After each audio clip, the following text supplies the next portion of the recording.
You are now tuned into Pro Wrestling Talk Radio, featuring David.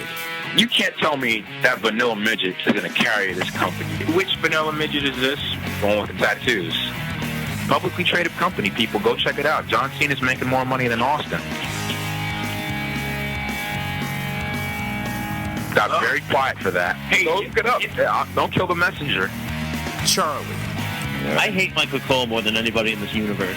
Build a guy up for a change instead of saying, oh, he's got the Money in the Bank briefcase. When he wins the belt, he's going to be over. Oh, yeah, that worked with Jack Swagger, right? Stu. Yeah, having Daniel Bryan cash it in and winning the title right now against Mark Henry, no, that'd be as stupid as teasing a double disqualification at WrestleMania. Oh, wait, they actually did that. Screw this company. Matt. Ted DiBiase kind of lost his momentum once he made the Marine too. Because I saw that, and I wanted my monthly payment for Netflix back.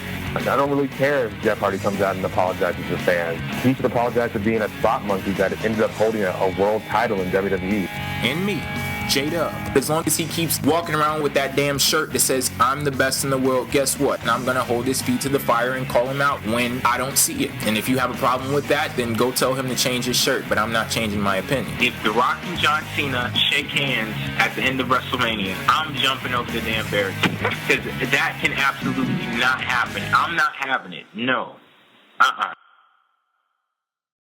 What's up, people? J-Dub here, and you are now tuned in to Pro Wrestling Talk Radio, the show where wrestling fans rate and debate the hottest topics in the world of wrestling. I'm joined on the hosting panel tonight by David. What's up, PWF fans? Charlie. Hello, everybody. And Stu. Oh, Latu, he's Frencher than me or you. I'll stop. We're going to get started off tonight with our review of the Royal Rumble. Then we're going to move on to the episode of Monday Night Raw that just happened a couple of days ago. But like I said, let's get started with the Royal Rumble. It was the first WWE pay-per-view of the year, the official start to the road to WrestleMania, and we're going to get to the first match. The opener of the night was Daniel Bryan versus Mark Henry versus The Big Show in a triple threat steel cage match for the World Heavyweight Championship. Daniel Bryan wins the match by escaping the cage and retains his title. Okay, I'll guess I'm going to be the only one with this opinion, but I actually liked the match. It was very fast-paced. It was very exciting. The ending was very well thought out. They did a good job because obviously Mark Henry was hurt. And, he didn't get too many spots in there, but they didn't make it too, it wasn't to the point where, okay, this is really bad. They managed to make it work. So, I like the match. I'd give it a 3 out of 5. It wasn't a spectacular match, but it made me excited for the night. David, this isn't going to happen very often, but I agree. Honestly, very good opening match. I wouldn't say great in any stretch of the imagination, but it was very good. Again, fast paced. Good had good. As good a psychology as a match with two hulking beasts and a midget could possibly have. But I mean, I especially liked at the end. This was online. Daniel Bryan basically explained that there was 1,200 pounds in the ring, and he consisted of 200 pounds of it. So again, that it's one of those whole defying the odds kind of things. But he still manages to play the heel pretty well. I do like the way that this character is going, and I honestly, for as sad as this match I thought it was going to be, it turned out to be pretty good. I'd give it 3 out of 5. For me, it wasn't as good as 3 out of 5. It ended with 2.5 for me. I did enjoy it. It was pretty decent. It had some good spots. The end spot was really nice, and it ends with a 2.5, and I like Bryan retaining. And I'm actually hoping he makes it to WrestleMania, but we'll see where it goes. Well, I wouldn't say that this was a bad match, but I wouldn't necessarily say that it was a good one either. They were in a cage, literally and figuratively, when it comes to the limited possibilities of what they could do in the match. You had the size limitations, like my co-host Stu just pointed out. Mark Henry and Big Show are just so much bigger than Daniel Bryan is, so that limits the amount of what they can do with that. And then, of course, it's been reported that Mark Henry is working through an injury. I definitely got the feeling that something was off during the match that prevented them from going all out. Mark Henry and his injury and everything, even when he was out of the equation, the match wasn't too thrilling for me. The way the match ended with Daniel Bryan winning in a fluke victory, it does further develop his character, and that's the only positive thing I'll take away from this match. Other than that, it was just blah. And as far as Mark Henry goes, it's really unfortunate that he has these injuries and it's affected his push, because this is like the best run that he's been on in his entire career. But, this isn't the first time that they've had like Mark Henry and his injuries affect the quality of a match, and they had to work around that situation. So I think it's about time that they give him a break and he comes back 100%. Hopefully he'll maintain some of that momentum that he's built up for himself these last couple of months. Going to move on to the next match of the night, an 8-diva tag team match. Beth Phoenix gets the win for her team. It was comprised of the Bella Twins and Natalya. They defeat Kelly, Tamina, Eve, and Alicia Fox. Oh, God. Yeah. All right, I'll step in. I liked this. Come on now. I enjoyed this. I gave this the 2 only out of good 5. spot. I think they gave this, more time than they usually give the Divas match, and it did, end up being pretty decent. Kelly did a dive spot. I enjoyed it. There was nothing wrong with this match to me. This was not the easy match moment of the night at all. I actually had a little fun watching this. Yeah, I mean, with me, I went and got something to eat, and I wasn't even expecting a Divas match. But hey, first pay-per-view of the year, we gotta give the Divas a match. But anyway, I thought that there was a cool spot where Kelly jumped off the top rope. But that's the only thing that I remember, so I guess that was cool. I'll give this match credit for a few things. One, they're not pushing that talentless man-faced bimbo Kelly anymore. Secondly, there was a victory that didn't involve a horribly botched roll-up. I will give him I'll give him a little credit. They actually tried to think this out a little bit. I mean, granted, the Divas division is nowhere where it needs to be, but I wouldn't even say this is a sign of progress. It's just, it didn't suck as bad as it could have. I liked the Divas match at a pay-per-view a couple of months ago, and y'all wanted to send me to a fucking mental institution. We still do. Well, hell, after all of this, y'all will be joining me there, so at least I'll have a little bit of company. But for me, this was just more of the uninspired mess that we usually see from the Divas these days. But I can see the wheels are slowly starting to turn, and that could provide something to look forward to. The most interesting point of the match for me came when Beth Phoenix, she got the hard tag in on one of the Bella Twins, and she just basically slapped the hell out of her, got into the ring, and basically closed out the match. And, I noticed that she's trying to distance herself away from the pack. She's trying to, become or force the idea that she's more than just the average regular old WWE diva. And the announcers kept mentioning how dominant she was, not to mention the next night on Raw where she defeated Eve in about 30 seconds. So they're building her up right now, and I can at least appreciate, the little effort and the start of, the wheel rolling. But whatever they're doing with her to work, they need an opponent. They need some kind of big opponent to bring it full circle. I wonder who that could be. I don't want to say that name right now because I don't even want to jinx anything. But yeah, we're gonna move on to the next match now. Well, did you guys have anything more to say about the Divas? No. I think that was pretty lengthy for what we usually do. Yeah, okay. Next up, we have John Cena versus Kane. The match ended in a double count out. After the match, Kane pulls Zack Ryder out of his wheelchair, tombstones him, then chokeslams John Cena and leaves both of them laid out. Yeah, this match was just... I said it before. I said this match wasn't going to be very good last week, I believe. And I was right, I'm usually right. And this match, I give it a 1 point. No, I wouldn't say 1. I'd say a 2 out of 5. It wasn't boring.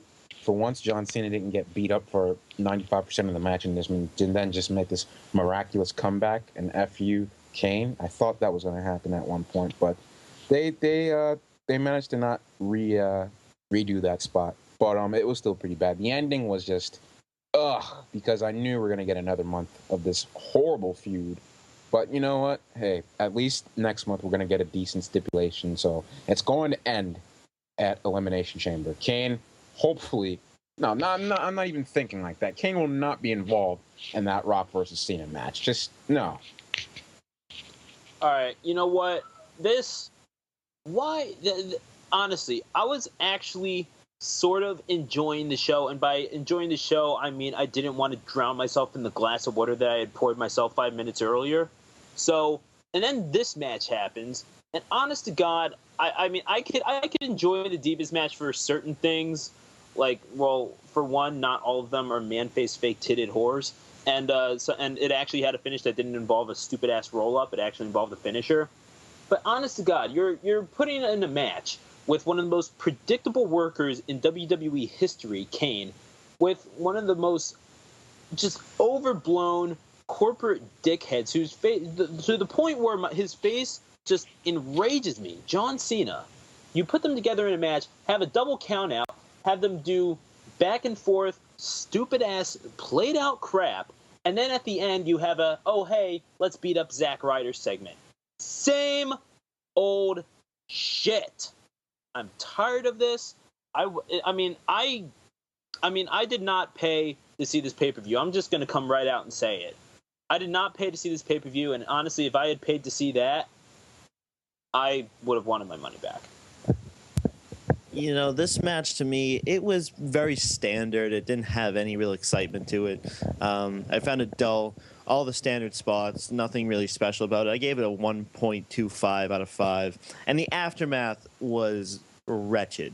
The aftermath was just so bogus. That was the stupidest thing they could have done. Zack Ryder did not have to be there. He did not have to eat up time on the show. There's no purpose for that. You know, he gets thrown to the stage on Monday, and we get a tombstone to waste time on the pay-per-view on Sunday. Nothing here. We have to continue this feud, which again is wretched. So that's unfortunate. I said last week on the show that this match was less about the result and more about how far Cena's character is advanced. Well, I was assuming that the feud would end at the Royal Rumble, but apparently it's going to continue. If after all the Kane has done is Zack Ryder, like my co-host just mentioned, him getting chokeslammed through the stage, him getting tombstone while he's in a back brace and a damn wheelchair, he's going to have to, Kane is going to have to pull Zack Ryder's head off of his fucking body or, put him in a coma or something for Cena to finally embrace the hate. But as far as the match itself goes, I did enjoy it, unlike my co-host. Kane, he provided a great challenge to Cena. Anytime he tried to slip back into the typical Cena, Kane put a stop to it. I love that point in the match where Cena went to go do the you can't see me, and Kane grabbed his ass by the neck and said, it ain't happening. But, both guys have been accused of having matches that you can call out minute by minute, as my co-host Stu just pointed out. But I would say that wasn't the case here. Both guys performed well in a back-and-forth contest, and I'm going to give WWE props for challenging the status quo when it comes to John Cena. I also have to point out that the 5-knuckle shuffle off the top rope is literally about as innovative as Matt Hardy's leg drop. Pretty much, yeah. I kind of like this leg drop. It was, from the top rope. Fine, the money shot, then. It's not innovative, that's the point. So nobody is going to give John Cena and WWE credit for, changing up his character. For doing what? He got chokeslammed and Kane walked away the victor and nobody gave a fuck. By Kane a few times for being the douchebag corporate whore that he is, and now all of a sudden he makes some stupid ass rape face at the camera and gets pissed off about it. Wait a minute, go ahead, do the same old shit at the Royal Rumble, and then at the end they have a scene where Kane gets beat up by Zack Ryder. The only thing that came out of that thing that was good is that you got to see exactly what Eve Torres would look like before a round of musty hate sex. That is it. Wait a minute, corporate whore. What's wrong with being successful? What do you expect John Cena to do? Lay down and say, "Oh, beat me." No. I'm not asking for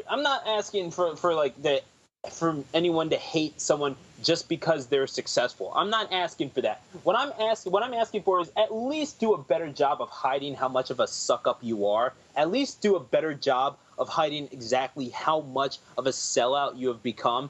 I mean, here's the thing. Sell out for being successful? If you didn't have the contract, at least CM Punk kind of hides it, for God's sake. The thing Are is, you crazy?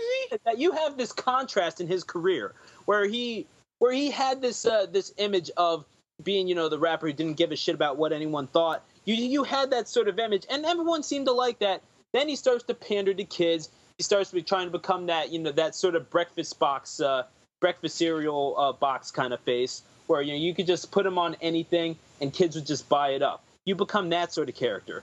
And now You have to do that. This is a business. Now all of a sudden we're supposed to take you as some sort of tough guy. Hey, Cena, kiss my ass. You're going to just ruin. I'm sorry.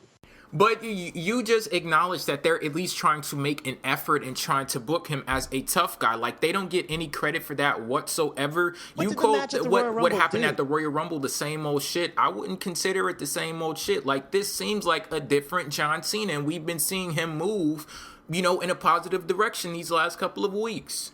I didn't see anything at the Royal Rumble. Here's the thing, though. Here's exactly the thing, though. Do you really think, and you're going to say the same, and I'm going to say this about John Cena because you said the same exact thing about CM Punk. Do you really think this can last? Do you really think that the same thing that he did with Randy Orton, this exact same thing where he started to go crazy or whatever and started to, embrace whatever the hell. I know they didn't say embrace the hit at the time of Randy Orton, but by then it was just some sort of competitive thing where, he started to beat up his dad or whatever. But even then it was more personal because Randy Orton had kicked his fucking dad in the head or some shit.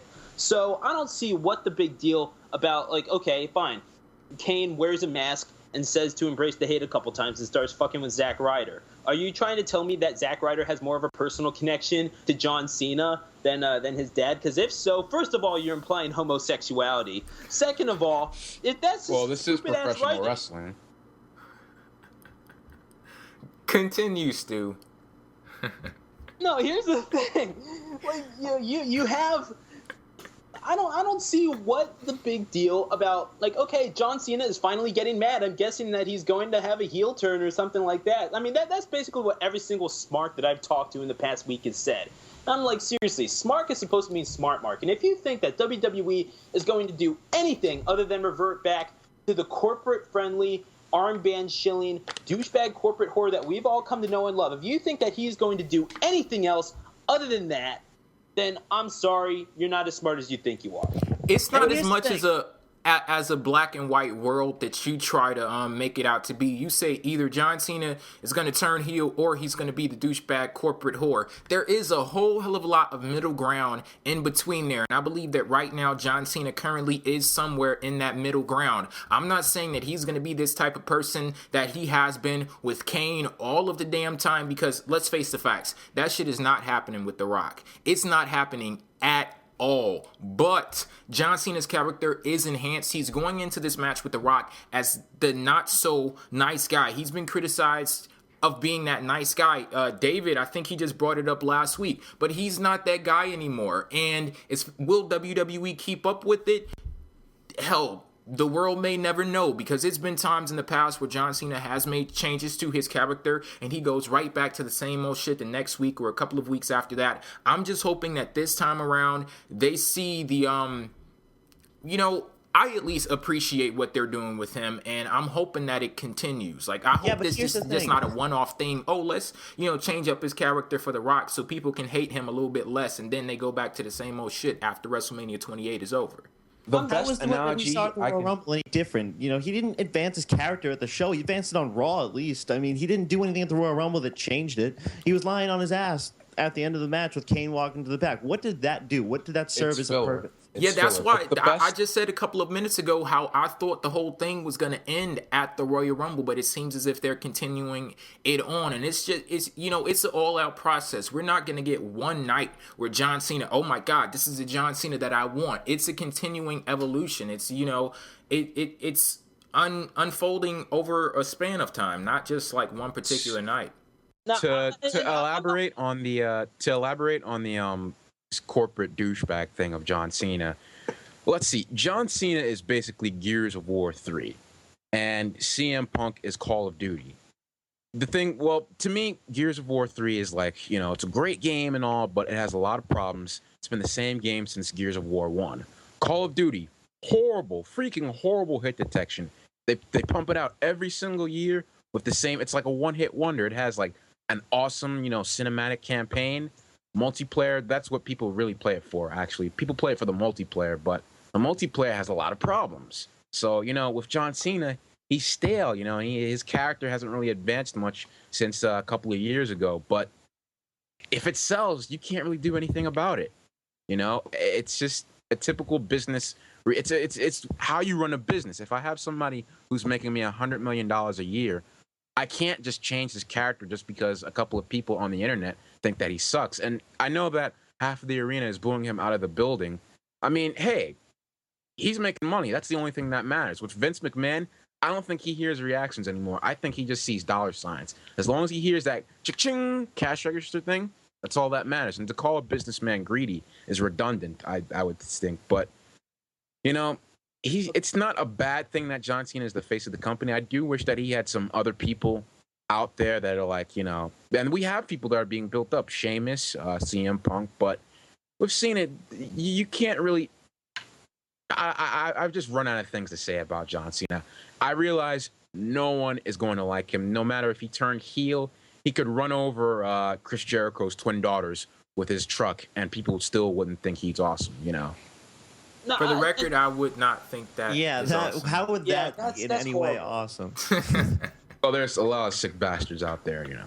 Well, true. I mean, this is the internet. But, I mean, I'm going to go back to J-Dub's point for a second, because I do realize that a gray area exists, and I do realize that John Cena is there right now. But the thing is that it's nowhere that he hasn't been before. It's nowhere that he hasn't reverted back from before. He has. I mean, I don't think he's not going to go into that dark place where he suddenly turns heel, at least not for a while, at least not until he gets older and he turns into like whatever the newest incarnation of the NWO is going to be, because you know that's going to happen, or some crap like that. You know it's bound to happen. You know they're building up to it, but it ain't going to happen for another 5 years. And I do think that we're doomed to see another 5 years of Cena jolting around, making really bad jokes and wearing really, really off-colored stuff. And I'm sorry, but I just can't get into that. I realize that there are a bunch of kids who love that. I realize that there are a bunch of I realize that there are a bunch of people who aren't kids that love that. But the thing is that there is a very big population of wrestling fans that don't, who are so jaded beyond belief with this guy that they can't even look at this face without their gag reflex occurring. That's just how I am. I'm not going to apologize for it, and anyone who says that I have to apologize for it, I mean, with all due respect, kiss the darkest part of my white ass. That doesn't. Never mind. Anyway, I'm not trying to tell you to like John Cena. Everyone's entitled to their opinion, and a lot of people seem to misunderstand me in this whole feud I have with CM Punk. And yes, another rant is coming, so if you can't take the heat, stay out of the kitchen, because I'm about to rip this guy up when we talk about the match. But anyway, everyone is entitled to their opinion. That is what PWF is built on. It's called Pro Wrestling Fans Empire. We're not, against everybody. We just think it's just, with me and John Cena, I agree. He is stale. You don't have to like him, but the fact that this man busts his behind 365 days a year and people give him like heat, it's not the type of heat where, oh, we don't like you. People want this man retired. People want him dead. It's just sick. It's wrong. I think at the end of the day, basically, Stu, you have a pessimistic mindset, and I don't blame you for it at all, because all of the things that you just said about John Cena darting back and forth, I've experienced that also. I've seen it happen. So, I'm just having the hope that this time around it's different. If it ends up, being the same old shit, trust me, I will call WWE about it just as you are doing right now. But I'm going to wait until I see it, like with my own eyes, to, get on that issue. But let's move back to the Royal Rumble. We're going to move on to the next match of the night. It was the Funkasaurus versus Drew McIntyre. Drew literally Do we have to? Let me just throw the results out here. Drew literally gets squashed. Falls prey to the what the funk, and do you guys want to review this match? Because hell, our review may last longer than the match itself. I mean, my rating is just wow. So yeah. I'm not sure. Like, is there a certain amount of time that I need to be allotted in between rants? Because I'm not sure if having one directly after another is first of all healthy, second of all good for the show. Go ahead. Is this worth really ranting on? This match, okay, listen, this is not a rant on this match. I want to put that out. You're going to need to save your voice when we have to deal with David over here ripping Punk a new asshole. Oh, but I can go, man. Ask any girl I've ever been with. I can go. Anyway. No, everyone on this everyone on this panel is going to agree with the rant. This is not a rant about this match. This is a rant about Brodus Clay's existence. I am so sick of seeing this asshole already. Forget about forget about the Funkasaurus, or if you think this guy is creative, and if you think this guy is fun, I'm not going to stop you from doing that. You have the full right to like a second-rate god. You have the full right to like a second-rate Godfather, Flash Funk, PN News ripoff. You have the full right to do that. But the thing is that we've seen this character before. He has failed every single time, with the exception of Ernest the Cat Miller, who, by the way, is whose theme song that Brodus Clay is stealing. We are now so invested with Brodus Clay, who's the extent of his creativity is coming down with what is not even a hoe train. It's more like it's a hoe escort at best. He's coming down with freaking Naomi and the gal who thought that Melina versus Alicia Fox was the greatest match in the world. Coming down and with some weird-ass jumpsuit, dancing around, and then squashing what was supposed to be the world heavyweight champion, the future world heavyweight champion. And what does he do it with? He does it with a move that is named something different every week, with the only constant being that it has the word funk in replace of fuck. That's the only thing. That's the extent of this guy's creativity. Why does he exist? What is his purpose? Because he's 6'8". You know what? You might just be right. He's our like 15th friggin' comedy character in this company, so. Okay, so are we done with the Funkasaurus and Drew McIntyre? Thankfully. Let's move on to some good stuff now, because I see the next match on the card and I'm excited. Yeah. Just hold it in for a couple of seconds. WWE Championship match is up next. CM Punk successfully defends against Dolph Ziggler with John Laurinaitis as a special guest referee. Okay, so I guess... All right, who wants to take Wait this a minute, one first? David, let Charlie and Stu go first before you... Okay. This match was very good. I still like the one from Raw right after... I believe it was right after Survivor Series. It was better. It ended with a 3 3/4. Ziggler's the fucking man. Ziggler... I've come to the conclusion that Ziggler could reverse the ankle lock into a famous, all right? He's just unbelievable. The only thing I didn't like this match is the way this thing was booked. You would think that Punk not winning those first 3 times would mean that Ziggler's going to get the fluke win. Okay, that's fine. And then what does WWE do? They know that we're going to think that, so what do? They do the swerve, and he gets the 4th win and actually counts this time. I think the John Laurinaitis stuff took away from this match. Ends with a 3 3/4.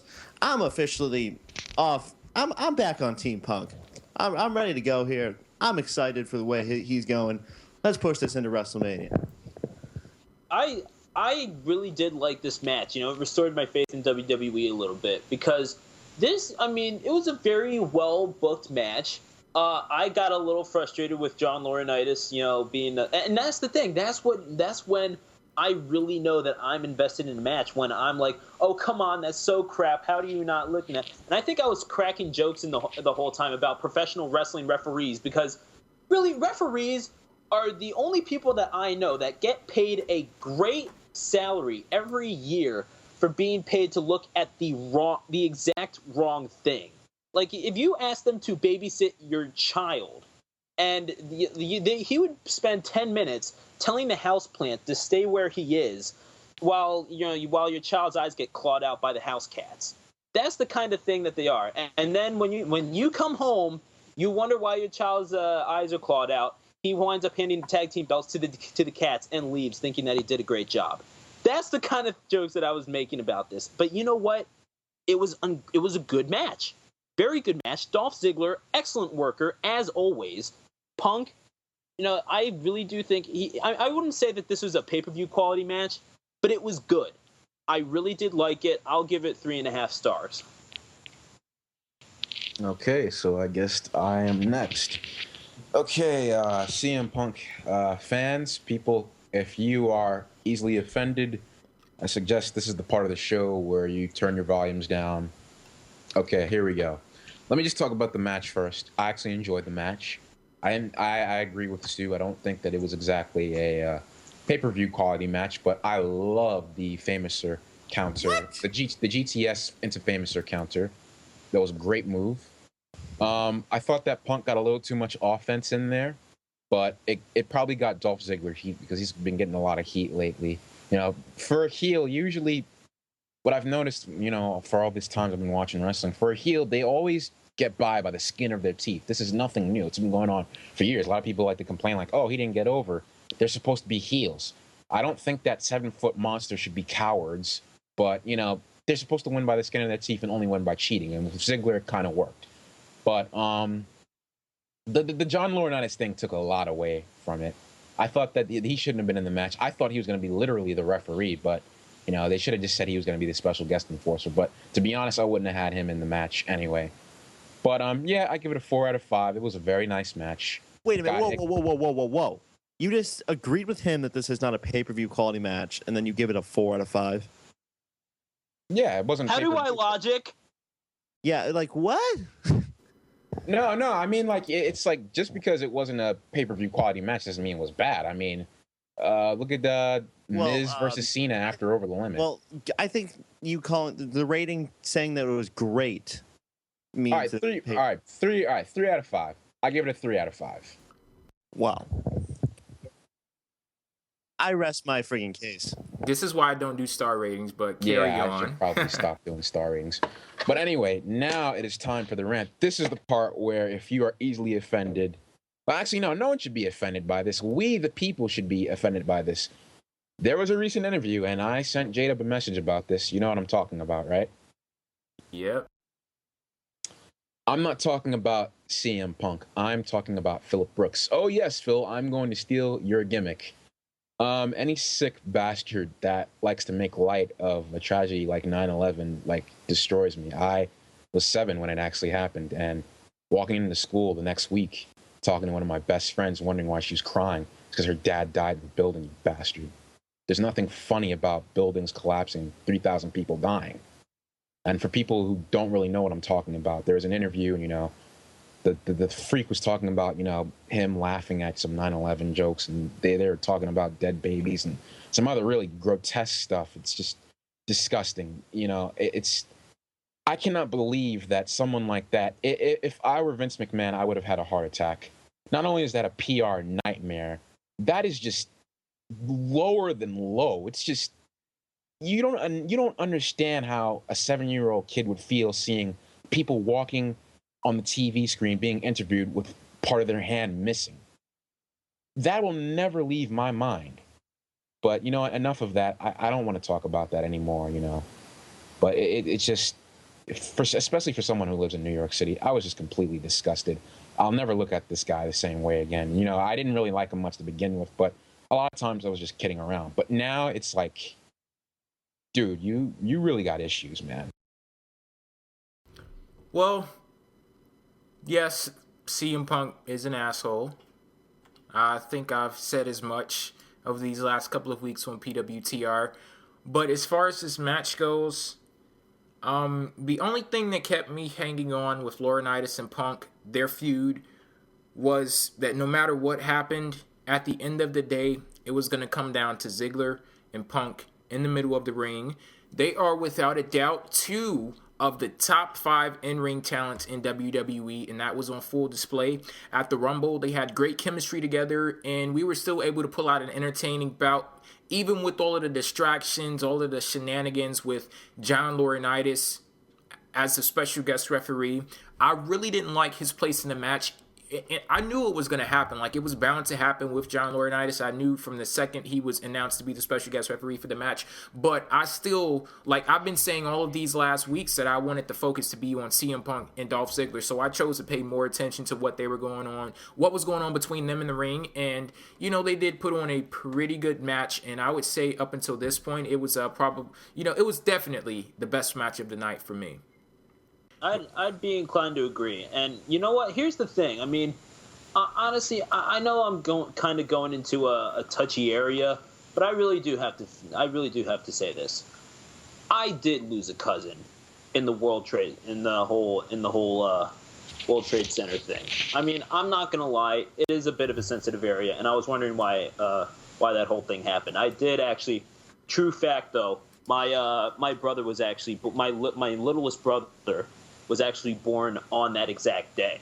So I mean, I have mixed feelings about that day, but obviously I lost a cousin, I gained a brother.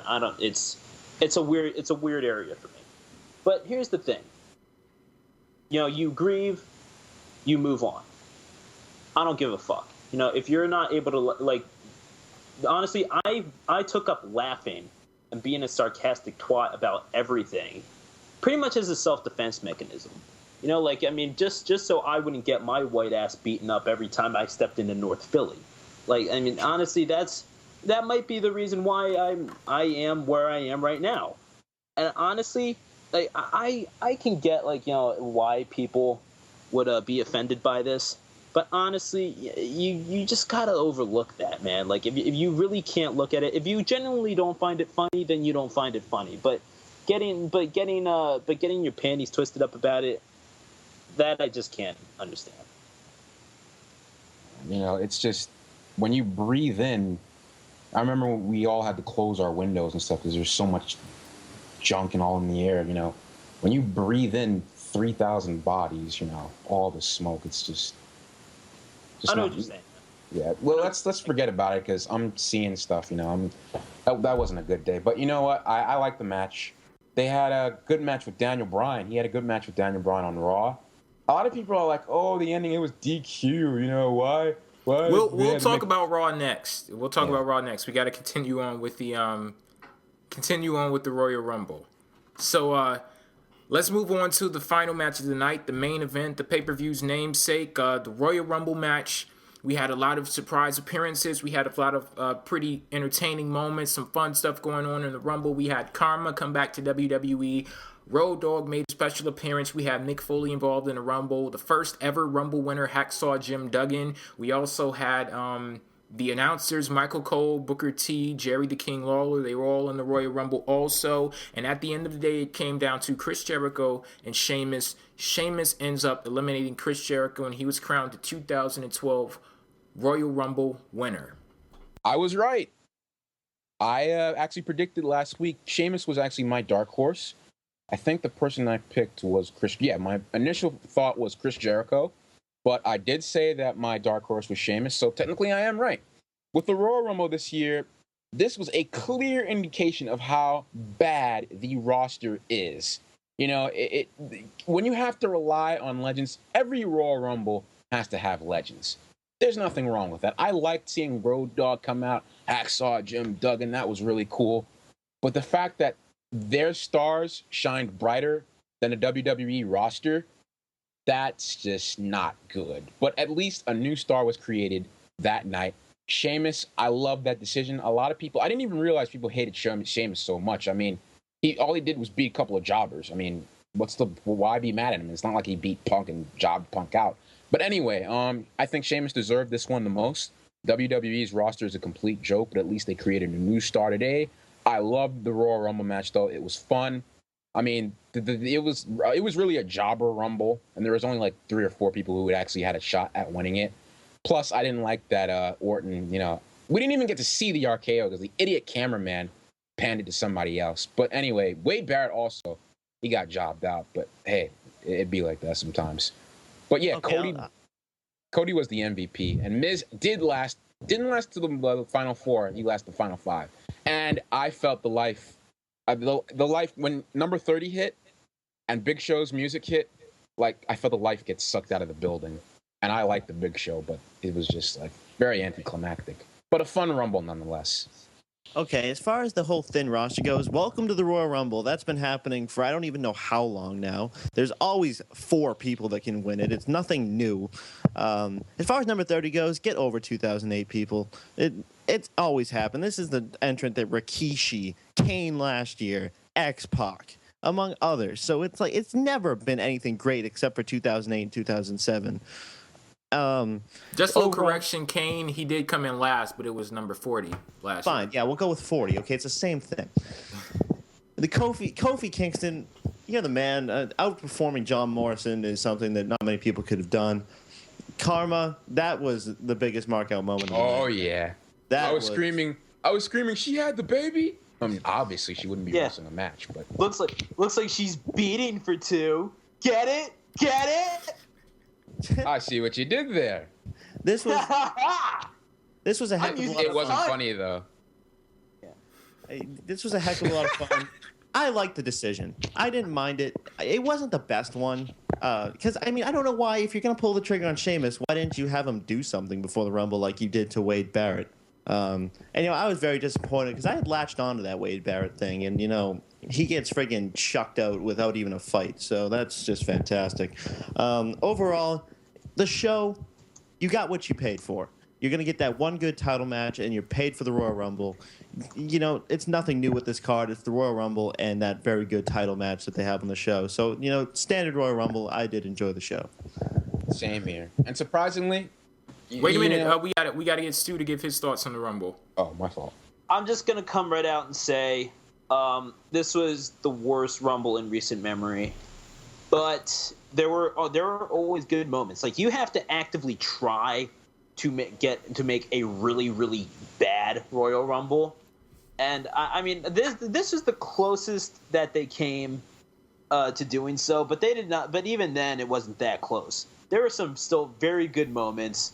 Karma coming out and just beasting two people, and of course, you take the good. And honestly, I'm gonna say right now, the highlight of the night was Ricardo Rodriguez's entrance, because that shit.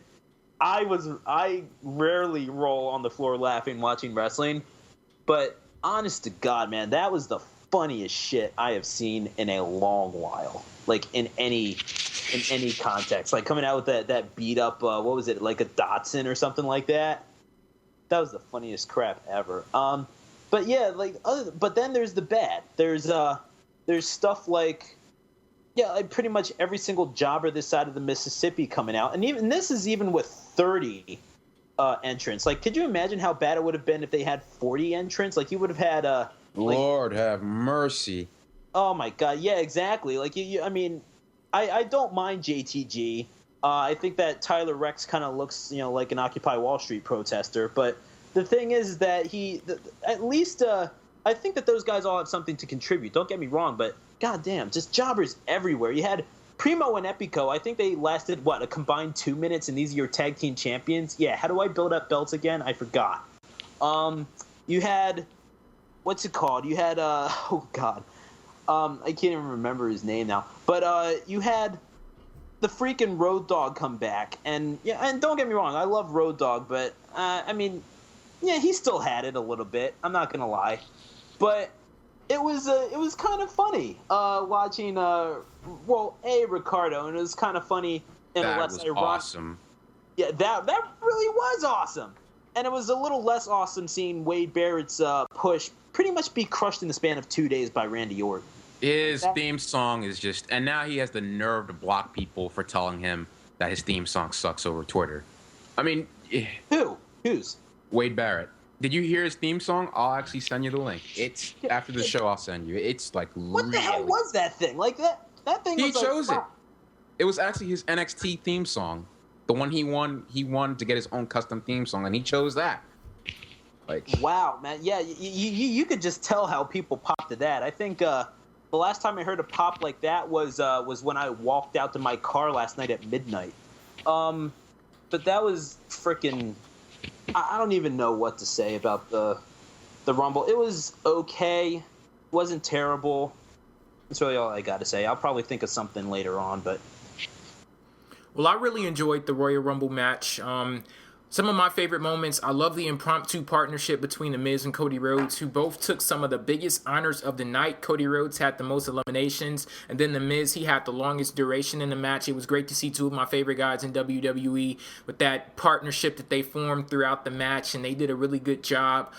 We also had Kofi Kingston, that absolutely amazing spot where he walked on his hands back into the ring. That was pretty cool. I love the little one-on-one contest between Sheamus and Chris Jericho, the last two participants in the match. And as far I've been hearing a lot of people say that this is one of the worst Rumbles in recent memory. To be completely honest, I just don't get it. I don't get it, because it's like the Royal Rumble, for all intents and purposes, it's and I'm not saying this in a negative way, but it's basically the same old shit. You just have you take out a couple of faces, add in some new faces, switch up the order and things like that. But I believe that inherently the Royal Rumble is always an enjoyable experience. And it's one of my favorite matches in WWE. It doesn't really get, really intense until the last couple of minutes and the last couple of participants are left in the ring. But I believe overall it's always a fun and enjoyable experience to, sit back and watch a Royal Rumble match.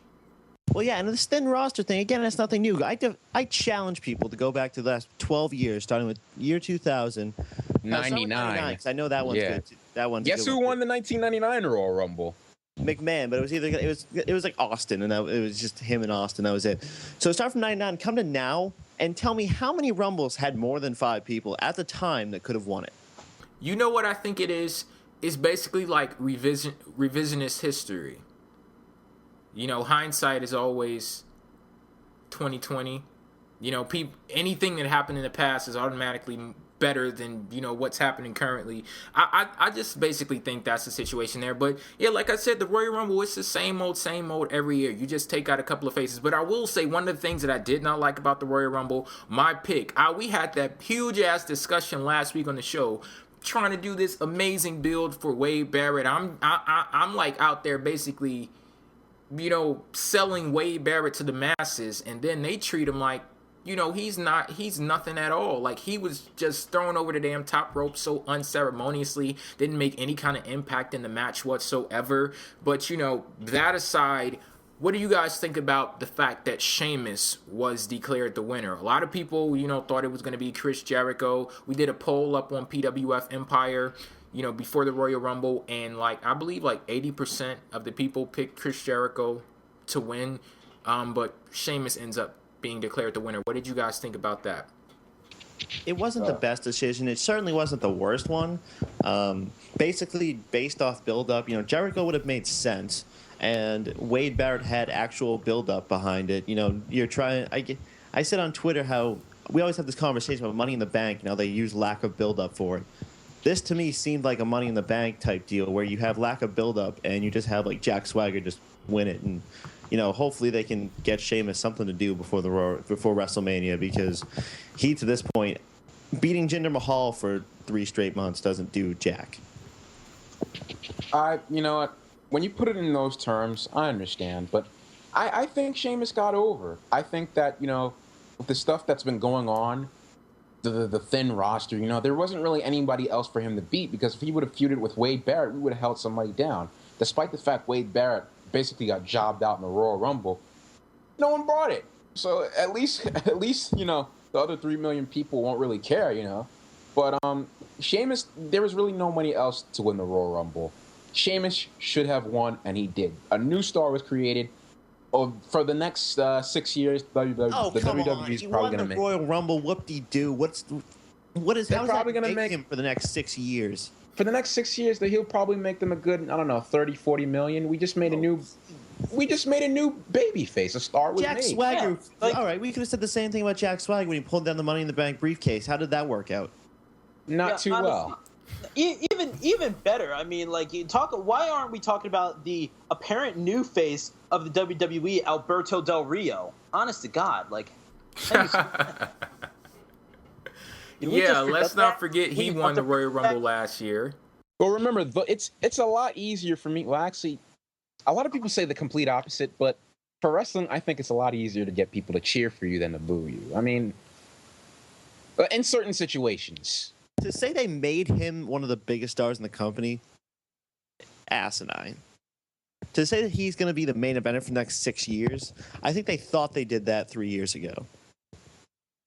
It was 3 years ago? 10? Oh, yeah, you're right. Something like that, yeah. Fine, two in a month. Okay, what about you, Stu? What are your thoughts on Sheamus's win in the Royal Rumble? I'm personally, there's a part of me who really likes the fact that WWE is trying to push a new face, even if it's not necessarily a young one. He's about the same age as John Cena, if I'm not mistaken. Yep. But really, it just goes to show that that change truly can come if you apparently befriend yourself to Triple H and make yourself his workout partner so that you can get a never-ending push. Oh, come on now. It really is truly inspirational. Valid. And personally, I'm going to have fun trying to figure out what he's saying during his promos. Sheamus has been on an absolutely amazing run in WWE. I'm not taking away from any of that whatsoever. I believe that he's been an entertaining guy in WWE. He's put on some very entertaining matches, and he's had an amazing build. I'm not going to say, oh, it's because he's Triple H's workout buddy and take anything away from the job that he's done himself, because it's not like Triple H is out there walking Sheamus hand in hand to the damn ring and, coaching him from ringside. Sheamus goes out there and he's himself, and I think that was, good enough for me to be satisfied with his win in the Royal Rumble. That's very true. He only has associations with Triple H if they're seen together on television. That's a brilliant point. To be fair, with this amazing push, had the brakes slammed on it. But hold on, wait a minute now. I'll let you continue, and then I'll, say what I have to say. The second Christian did whatever the hell he did that kept him out for an ungodly amount of time. I think he has the same injury as Rob Gronkowski, which is scary because we're in the Super Bowl this Sunday. Okay. Anyway, the second that happened, he beat Jack Swagger in an unannounced match on pay-per-view that went for like 3 minutes, and he's pinned Jinder Mahal like 25 times. I don't see that as amazing build. Well, I will agree with you that they have ran into some issues with Sheamus, and we've actually, agreed. We've had discussions on and off air about Sheamus lacking direction in WWE, but come on, we can't forget what happened before that point. That's what I'm talking about with the amazing build. And it's not like Sheamus, they built him up so highly where he climbed this mountain and then they pushed his ass off the side of the mountain when he got to a certain point. They just pushed pause. They just pushed pause on it. I wouldn't necessarily say that he fell off. They had the amazing build, and then they pressed pause on him. They didn't know exactly what they were going to do with him. Not even pause. He hardly lost. He's hardly lost since, May. I think he's only lost 2 times. But that's the thing. Like, they don't want to call that a push because otherwise that's technically having an undefeated streak. And really, I don't know what you call that being a push. Like, I don't know if you call... If you're really trying to, put it on pause... then don't demote the guy by basically not featuring him on the card at last WrestleMania. That's all I'm saying. This push that Sheamus has gotten, it happened long after the debacle that is WrestleMania 27 for his match with Daniel Bryan. That's a damn travesty. Yeah, it happened long after that. I think at that point, Sheamus, they kind of jobbed him out on Monday Night Raw. He moved over to SmackDown, and once he moved over to SmackDown, that's when they started to build towards the top. Pretty much, yeah. I mean, another thing I have with him winning the Rumble, Orton and Daniel Bryan could have tore the friggin' house down to the point that Rock and Cena wouldn't have a ring to wrestle in. Holy crap! Did you just say Orton could tear down the house with someone? Orton? I mean, Orton has that potential, but I don't think the writers will ever let him because his character is apparently a lobotomized, overtanned retard. I keep forgetting that Charlie isn't the typical Punk fan where he hates everyone except for someone from the independent circuit. You're just knowing that now, that Charlie isn't a typical CM Punk cult member. Hell, if he was, all of us would be dead right now. That's true. I would have been the first to go. I'm the one that started this hate. I raised my hand. But yeah, let's bring everything full circle and give your thoughts on the Royal Rumble overall. Let's put an end to this, and we can move on to Monday Night Raw. It was fun. You got what you paid for. You should know by now the format of the Rumble. Very good title match. Very fun Royal Rumble match. So if you watched it, you should have known what you're going to get, and I think they gave that to you. Therefore, I think it's a good show. Yeah, I like the Royal Rumble. I thought it was fun. I wouldn't have paid for it. Thank God someone actually bought it for me. But I wouldn't have brought it. I'm not gonna lie. I didn't enjoy this pay-per-view all the way through, but there's rarely a pay-per-view when I can honestly say that I did, because I'm not gonna lie. I'm not that easy to please. But the thing is that it's the Royal Rumble. You're pretty much guaranteed 2 great title matches and a Royal Rumble match, which is very, very hard to mess up. So really, you can't go wrong with the Royal Rumble. I'm going to say it was a good pay-per-view. I'll say it was a good pay-per-view also. Nothing really blew me away about it, but it was a good show. Now let's move on to something that did blow me away. The following episode of Monday Night Raw. If I'm being completely honest, I will go as far as to say Raw was actually better than the Royal Rumble. I don't blame you. I agree.